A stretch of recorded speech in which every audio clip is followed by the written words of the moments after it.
लाखो लोकांचा विश्वासघात करून ज्यांनी गद्दारी केली आहे त्यांना परभणी जिल्ह्यातली जनता कधीही माफ करणार नाही।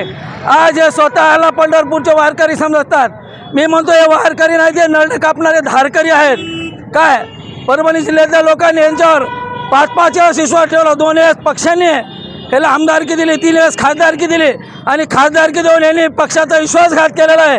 विश्वासघात केला ह्यांना परभणी जिल्ह्यातली जनता बिलकुल माफ करणार नाही। ह्यांना यांची जागा दाखवल्याशिवाय जनता स्वस्थ बसणार नाही। ह्या जिल्ह्याचा इतिहास आहे। परभणी जिल्ह्यात अनेक खासदारांनी लबाडी केली, पण जनतेने त्यांना त्यांची जागा दाखवलेली आहे। ह्यांना सुद्धा यांची जागा जनता दाखवल्याशिवाय राहणार नाही।